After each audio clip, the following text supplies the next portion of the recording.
ಸ್ನೇಹಿತರೆ ನಮಸ್ಕಾರ. ನಾವು ನಮ್ಮ ಮನೆಯಲ್ಲೋ ನಮ್ಮ ಮನೆಯ ಅಕ್ಕಪಕ್ಕದಲ್ಲೋ ಕಾಡಿನಲ್ಲೋ ಸಾಕಷ್ಟು ಹಾವುಗಳನ್ನು ನೋಡಿರ್ತೀವಿ. ಆ ಹಾವುಗಳನ್ನು ನೋಡಿ ಹೆದರ್ಕೊಂಡಿರ್ತೀವಿ. ಚಿಕ್ಕ ಪುಟ್ಟ ಹಾವುಗಳನ್ನು ನೋಡಿ ಹೆದರಿ ಉರುಗ ತಜ್ಞರಿಗೂ ಕೂಡ ಫೋನ್ ಮಾಡ್ತೀವಿ. ಅವ್ರು ಬಂದು ಹಾವು ಹಿಡ್ಕೊಂಡು ಹೋಗ್ತಾರೆ. ಯಾಕಂದರೆ ಹಾವಿನ ವಿಷಕ್ಕೆ ನಾವು ತುಂಬ ಹೆದರ್ತೀವಿ. ನಮಗೆ ಯಾರಾದರೂ ಅತಿ ದೊಡ್ಡ ಹಾವು ವಿಷಸರ್ಪ ಯಾವುದು ಅಂತ ಕೇಳಿದರೆ ಕಾಳಿಂಗ ಸರ್ಪ ನಮ್ಮ ಕಣ್ಮುಂದೆ ಬರುತ್ತೆ. ಬಟ್ ಈ ಜಗತ್ತಿನಲ್ಲಿ ಕಾಳಿಂಗ ಸರ್ಪಕ್ಕಿಂತಲೂ ಭಯಾನಕ ವಿಷ ಹೊಂದಿರುವ ಹಾವಿದೆ.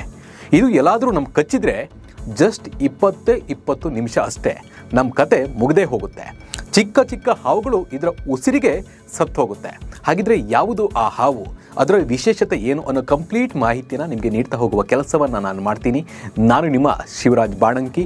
ನೀವು ಸುದ್ದಿಯಾನದ ಸಬ್ಸ್ಕ್ರೈಬರ್ ಆಗೋದನ್ನು ಮರಿಬೇಡಿ. ಬಸವಣ್ಣನವರ ಒಂದು ಮಾತಿದೆ, ಕಲ್ಲು ನಾಗರ ಕಂಡರೆ ಹಾಲನೆರೆ ಎನ್ನುವರು, ದಿಟ್ಟದ ನಾಗರ ಕಂಡರೆ ಕೊಲ್ಲೆಂಬರಯ್ಯ ಎಂದಿದ್ದಾರೆ. ಹಾವು ಕಂಡರೆ ಪ್ರತಿಯೊಬ್ಬರಿಗೂ ಕೂಡ ಭಯ. ಅವುಗಳು ಕಚ್ಚಿದರೆ ಕೆಲವರು ವಿಷ ಇರುವ ಮುಂಚೆ ಆ ಭಯಕ್ಕೆ ಸತ್ತೋಗ್ತಾರೆ. ಪ್ರತಿ ವರ್ಷ ಭಾರತದಲ್ಲಿ ಹಾವು ಕಡಿತದಿಂದ ಸಾಯೋರ ಸಂಖ್ಯೆ 58,000ದಿಂದ 60,000 ಇದೆ. ಇನ್ನು ಜಾಗತಿಕ ಮಟ್ಟದಲ್ಲಿ ಇದರ ಸಂಖ್ಯೆ 1 ಲಕ್ಷಕ್ಕೂ ಹೆಚ್ಚಿದೆ. ಬಟ್ ಭಾರತದಲ್ಲಿ ಹೆಚ್ಚು ಈ ಒಂದು ಹಾವಿನ ಕಡಿತಕ್ಕೆ ಬಲಿಯಾಗ್ತಾರೆ. ನಿಮಗೆ ಗೊತ್ತಿರಲಿ, ಭಾರತದಲ್ಲಿ ಕಾಳಿಂಗ ಹೆಚ್ಚು ವಿಷ ಸರ್ಪ ಆಗಿದ್ರು ಇದರಿಂದ ಕಚ್ಚಿಸಿಕೊಂಡವರ ಸಂಖ್ಯೆ ತುಂಬ ಕಮ್ಮಿ. ಆದರೆ ನಾಗರ ಹಾವು, ಕೊಳಕಮಂಡಲ ಮತ್ತು ಕಟ್ಟು ಹಾವಿಗೆ ಹೆಚ್ಚು ಜನ ಸಾಯ್ತಾರೆ. ಹಾವು ಕಚ್ಚಿದರೆ ಔಷಧಿ ಸಿಗುತ್ತೆ, ಆದರೆ ಕೆಲ ಕಡೆ ಔಷಧಿ ಸಿಗದೆ ಸತ್ತವರ ಸಂಖ್ಯೆ ಹೆಚ್ಚಿದೆ. ಅಂದರೆ ಕೆಲವೊಂದು ಆಸ್ಪತ್ರೆಗಳಲ್ಲಿ, ಹಳ್ಳಿ ಆಸ್ಪತ್ರೆಗಳಲ್ಲಿ ಈ ಒಂದು ಹಾವಿಗೆ ಔಷಧಿ ಸಿಗದೆ ಸತ್ತವರ ಸಂಖ್ಯೆ ಹೆಚ್ಚಿದ್ದಾರೆ. ನಾನು ಇವತ್ತು ಹೇಳೋದಕ್ಕೆ ಹೊರಟಿರುವುದು ಜಗತ್ತಿನ ಭಯಾನಕ ವಿಷಸರ್ಪದ ಬಗ್ಗೆ. ಇದೇ ನೋಡಿ ಆ ಒಂದು ವಿಷಸರ್ಪ. ಇದರ ಹೆಸರು ಬ್ಲಾಕ್ ಮಾಂಬಾ ಅಂತ. ಇದು ಕಚ್ಚಿದರೆ ಜಸ್ಟ್ 20 ನಿಮಿಷ ಕಲಾಸಾಗ್ತಾನೆ ಮನುಷ್ಯ. ಇದು ದಕ್ಷಿಣ ಆಫ್ರಿಕಾದಲ್ಲಿ ಹೆಚ್ಚಾಗಿ ಕಾಣಿಸಿಕೊಳ್ಳುತ್ತೆ. ಕಾಳಿಂಗ ಸರ್ಪದ ನಂತರ ಇದೇ ಅತಿ ಉದ್ದದ ವಿಷಸರ್ಪ. ಈ ಪ್ರಭೇದದಲ್ಲಿ 4 ಹಾವುಗಳಿವೆ. ಇದರಲ್ಲಿ 3 ಹಸಿರು ಬಣ್ಣದಲ್ಲಿ ಕಂಡ್ರೆ ಇನ್ನುಳಿದ ಒಂದು ಪ್ರಭೇದಕ್ಕೆ ಬ್ಲಾಕ್ ಮಾಂಬಾ ಅಂತ ಹೇಳಿ ಕರೀತಾರೆ.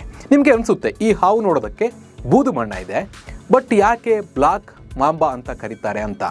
ಬಟ್ ಇದಕ್ಕೆ ಇದರ ಮೈ ಬಣ್ಣ ನೋಡಿ ಬ್ಲಾಕ್ ಮಾಂಬಾ ಅಂತ ಹೇಳಿ ಕರೆಯೋದಲ್ಲ.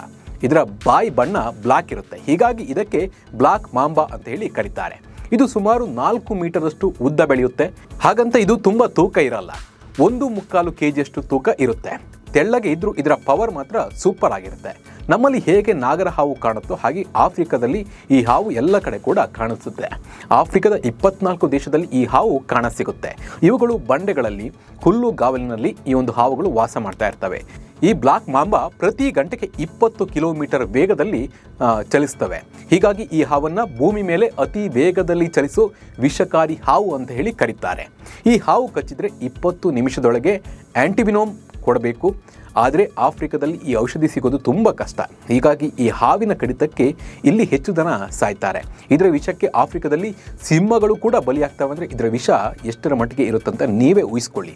ಇನ್ನು ಗಂಡು ಮಾಂಬಗಳ ನಡುವೆ ಹೆಣ್ಣು ಹಾವಿಗಾಗಿ ಫೈಟ್ ನಡೆಯುತ್ತೆ. 2 ಗಂಡು ಹಾವುಗಳು ಫೈಟ್ ಮಾಡಿಕೊಂಡ್ರೂ ಅವು ಕಚ್ಚಿಕೊಳ್ಳೋದಿಲ್ಲ. ಯಾಕಂದರೆ ಅವು ಮನುಷ್ಯರೇ ಮತ್ತು ಇತರೆ ಪ್ರಾಣಿಗಳೇ ಸಾಯ್ತವಂದರೆ ಅವೇ ಕಚ್ಕೊಂಡ್ರೆ ಆ ವಿಷಗಳಿಗೆ ಅವೇ ಸತ್ತೋಗ್ಬಿಡ್ತವೆ. ಹಾಗಾಗಿ ಅವು ಜಗಳ ಮಾಡಿಕೊಂಡ್ರು ಕೂಡ ಅವು ಎಲ್ಲೂ ಬಾಯಿಂದ ಬಾಯಿ ಕಚ್ಕೊಳ್ಳೋದಿಲ್ಲ. ಹೀಗಾಗಿ ಈ ಹಾವುಗಳು ಸಾಯೋದಿಲ್ಲ, ಫೈಟ್ ಮಾಡಿಕೊಂಡ್ರೂ ಸಾಯೋದಿಲ್ಲ. ಇವುಗಳಿಗೂ ಕೂಡ ಶತ್ರು ಕಾಟ ಇದೆ. ಹದ್ದುಗಳು, ಮುಂಗುಸಿಗಳು, ನೈಲ್ ಮೊಸಳೆಗಳು ಈ ಹಾವಿನ ಮೇಲೆ ದಾಳಿ ಮಾಡಿ ಬ್ಲಾಕ್ ಮಾಂಬಾವನ್ನು ತನ್ನ ಆಹಾರವನ್ನಾಗಿ ಮಾಡಿಕೊಳ್ತವೆ. ಇನ್ನೊಂದು ವಿಷಯ ಅಂದರೆ ಈ ಮನುಷ್ಯರ ಮೇಲೆ ಇವು ಇದ್ದಕ್ಕಿದ್ದ ಹಾಗೆ ದಾಳಿ ಮಾಡಲ್ಲ. ಮನುಷ್ಯರೇ ಇವುಗಳ ಮೇಲೆ ತಂಟೆಗೆ ಹೋದರೆ ಇವು ಅಟ್ಯಾಕ್ ಮಾಡ್ತವೆ. ನಮ್ಮಲ್ಲಿ ನಾಗರ ಹಾವುಗಳು ಕೂಡ ಇದೇ ರೀತಿಯಾಗಿ ಅಟ್ಯಾಕ್ ಮಾಡ್ತವೆ. ಹಾವುಗಳು ಮನುಷ್ಯರನ್ನು ಕಂಡ್ರೆ ದೂರ ಹೋಗ್ತವೆ. ಆದರೆ ಮನುಷ್ಯರೇ ಅದನ್ನು ಹಿಡಿದು ನಾನು ಶಿವ ಅಂತ ಮೈಮೇಲೆಲ್ಲ ಹಾಕ್ಕೊಂಡು ಕಚ್ಚಿಸಿಕೊಂಡು ಸುಮ್ಮನೆ ಸಾಯ್ತಾರೆ. ಹಾಗೆ ಈ ಹಾವು ಕೂಡ ಯಾರ ತಂಟೆಗೂ ಹೋಗಲ್ಲ, ತನ್ನ ತಂಟೆಗೆ ಬಂದವರನ್ನು ಬಿಡಲ್ಲ. ನೋಡಿ, ನಾವು ನಾಗರ ಹಾವು, ಕಾಳಿಂಗ ಸರ್ಪದ ವಿಷವೇ ಭಯಾನಕ ಅಂತೇಳಿ ಹೇಳ್ತೀವಿ. ಬಟ್ ಜಗತ್ತಿನಲ್ಲಿ ಅದಕ್ಕಿಂತಲೂ ಹೆಚ್ಚಿಗೆ ವಿಷ ಇರೋ ಹಾವುಗಳು ಇದೆ ಅನ್ನೋದಕ್ಕೆ ಈ ಬ್ಲಾಕ್ ಮಾಂಬಾವೇ ಸಾಕ್ಷಿ. ಈ ಹಾವಿನ ಬಗ್ಗೆ ನಿಮ್ಮ ಅನಿಸಿಕೆ ಮತ್ತು ಅಭಿಪ್ರಾಯವನ್ನು ಕಮೆಂಟ್ ಮೂಲಕ ತಿಳಿಸಿ. ನಮಸ್ಕಾರ.